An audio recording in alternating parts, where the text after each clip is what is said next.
অনেক রকম সংগ্রাম করে যদি বলবেন আপনি। সংগ্রাম করেই মুক্ত হয়, লড়াই করেই মুক্ত হয়। আমাদের পিতৃপুরুষ স্বাধীনতার যুগে বহু কিছু দিয়ে গেছে, জেল কেটেছে, ঘর তুলেছে, না খেতে পেয়ে মারা গেছে, দুর্ভিক্ষ, বন্যা, সব তো আমাদের এই এলাকার উপর দিয়ে গেছে। আমাদের পিতৃপুরুষ সাফার করেছেন, সেই সাফারিংসের তুলনায় এর সাফারিংস আমার কিছু বেশি নয়। গান্ধী 3বার এসেছিল, নেতাজি সুভাষচন্দ্র অন্তর্ধানের 1 মাস আগে শুধু এখান থেকে গেছে। আমাদের শ্যামাপ্রসাদ মুখোপাধ্যায় বহুবার এখানে এসছেন এবং প্রথম 52 সালের নির্বাচনে উনি 7টা সিট আদিবাসী মেদিনীপুরে 7টা সিট জিতেছিলেন। বীরেন ছাত্র তার নেতৃত্বে বহু কাণ্ড হয়েছে এইসব জায়গায়। এবং স্বাধীনতার যুগে 3টা জেলার 3টা জায়গার কথা বলে। একটা হচ্ছে যে উত্তরপ্রদেশের বালিয়া, আর দ্বিতীয় হচ্ছে যে মহারাষ্ট্রের সাতারা এবং বাংলার আমরা এই 3টি জেলার কথা বলে। এবং অটোমেটিক্যালি যা সাফারিং হয়েছে সবই হচ্ছে বন্যা, দুর্ভিক্ষ, সব কিছু। এদিকে খুলদার ও উড়িষ্যায়, ওদিকে বন্যা পর্যন্ত আমাদের স্বাস্থ্য বিস্ফোরণা, অর্থ বিস্ফোরণা, আমাদের সব লোক আসলে চলে গেছে বহুভাবে খেতে না পেয়ে। সেসব জিনিস ওভারকাম করে আজকে স্বাধীনতা লাভ করার পরেও বালিয়া এবং সাতারায় যে উন্নয়ন হয়েছে তার 1% উন্নয়ন মেদিনীপুরে হয়নি। এই উন্নয়নকে আরো ত্বরান্বিত করতে হবে এবং ত্বরান্বিত করে বিশেষ করে মায়েদের যে যন্ত্রণা, মেয়েদেরকে যেভাবে অসম্মান করে একটা একটা মাথা নখে মারা গেল 50,000, এই দৃশ্য কখনো ছিল না। এই দৃশ্যকে বাংলার যে মানে মানসিকতা তাকে ধ্বংস করা হয়েছে। রাজনৈতিকগত দিক থেকে আপনি যথেষ্ট অভিজ্ঞ, শুভেন্দু দা কলেজ তো আপনার থেকে কি পরামর্শ নিতেন? আমার সঙ্গে পরামর্শ আমাদের কাউকে, আমার তো 3টা ছেলে এবং আমি 4 জন পলিটিক্স করি, 6 জনের ফ্যামিলি আমাদের। এই যে যার কত করে শিক্ষাতে হবে, এরা জানে কতটা এগোতে হবে, কতটা পিছাতে হবে। এই রাজনীতিটা আমরা শিখেছি, জানি যে কতদূর এগোনো উচিত, কতটা পিছানো উচিত। এই মুহূর্তে শুভেন্দু দা পশ্চিমবঙ্গের সিএম তিনি হয়ে গিয়েছেন, অলরেডি তার শপথ পাঠ করে নিয়েছেন। তো আগামী দিনে পশ্চিমবঙ্গকে আপনি দেখেছেন, পুরোনো দিনেও দেখেছেন, এই মুহূর্তে শুভেন্দু দার জন্য কি বলবেন, বা পশ্চিমবঙ্গের কোন কোন দিকগুলো আরো স্ট্রং করা দরকার বলে আপনি মনে করছেন? কিন্তু প্রবলেম হচ্ছে যে আর কিছু না, এক কথায় মোদীজি যা বলেন, বাংলাকে সোনার বাংলা করতে হবে। সোনার বাংলার অর্থে আমরা মনে করি যে সমস্ত আনএমপ্লয়েডদের এমপ্লয়মেন্ট দিতে হবে। কলকাতার রাস্তায় যারা পড়ে কাঁদছে ছেলেগুলো, তাদেরকে ভাবতে হবে, কথা ভাবতে হবে।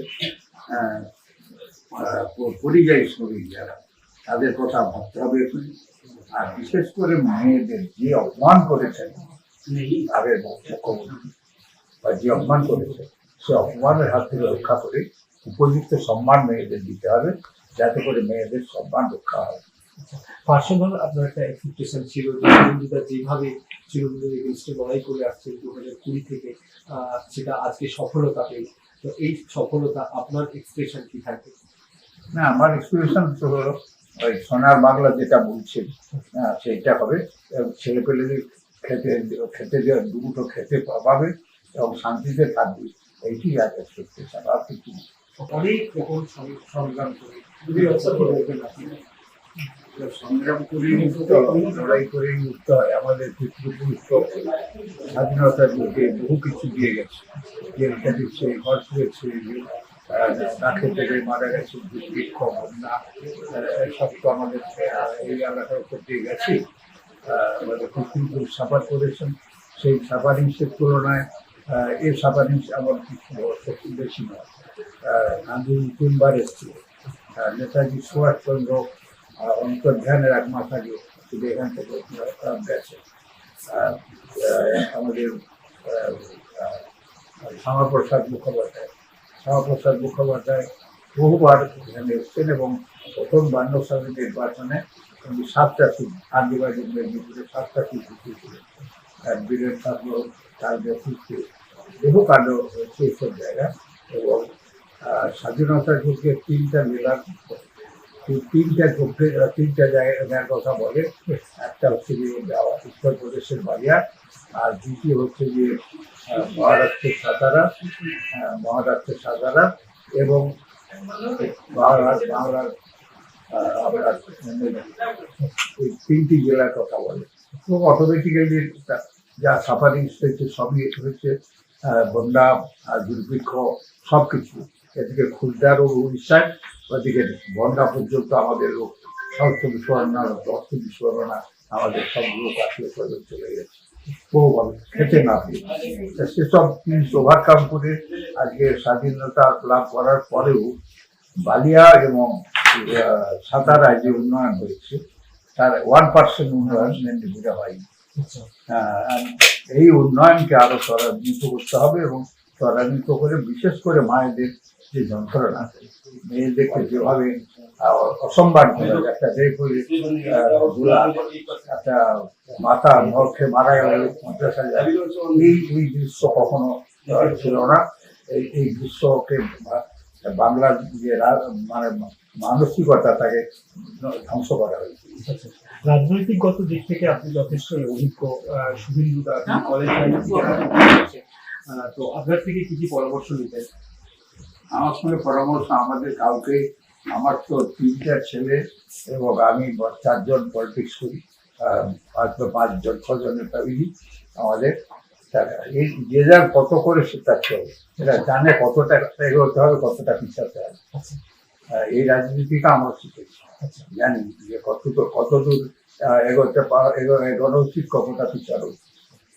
এই মুহূর্তে শুভেন্দু দা পশ্চিমবঙ্গের সিএম তিনি হয়ে গিয়েছেন, অলরেডি তার শপথ পাঠ করে নিয়েছেন। তো আগামী দিনে পশ্চিমবঙ্গকে আপনি দেখেছেন, পুরোনো দিনেও দেখেছেন, এই মুহূর্তে শুভেন্দু দার জন্য কি বলবেন বা পশ্চিমবঙ্গের কোন কোন দিকগুলো আরো স্ট্রং করা দরকার বলে আপনি মনে করছেন? এই তো প্রবলেম হচ্ছে যে আর কিছু না, এক কথায় মোদিজি যা বলেন বাংলাকে সোনার বাংলা করতে হবে। আর সোনার বাংলার অর্থে আমরা মনে করি যে সমস্ত আনএমপ্লয়েডদের এমপ্লয়মেন্ট দিতে হবে। কলকাতার রাস্তায় যারা পড়ে নামছে ছেলেগুলো তাদেরকে ভাবতে হবে, কথা ভাবতে হবে। পরিযায়ী শ্রমিক যারা তাদের কথা ভাবতে হবে এখনই। আর বিশেষ করে মেয়েদের যে অপমান করেছেন আগের মুখ্যমন্ত্রী বা যে অপমান করেছে সে অপমানের হাত থেকে রক্ষা করে উপযুক্ত সম্মান মেয়েদের দিতে হবে, যাতে করে মেয়েদের সম্মান রক্ষা হয়। পার্সোনাল আপনার একটা এক্সপেকটেশন ছিল যে শুভেন্দু দা যেভাবে চিরদিনের এগেইনস্টে লড়াই করে আসছেন 2020 থেকে, সেটা আজকে সফলতা পেল। তো এই সফলতা আপনার এক্সপ্রেশন কি থাকবে? না, আমার এক্সপিরিয়েশন তো হলো ওই সোনার বাংলা যেটা বলছেন সেইটা হবে। ছেলে পেলেদের খেতে দুটো খেতে পাবে এবং শান্তিতে থাকবে, এইটি আর এক্সপেকটেশন, আর কিছু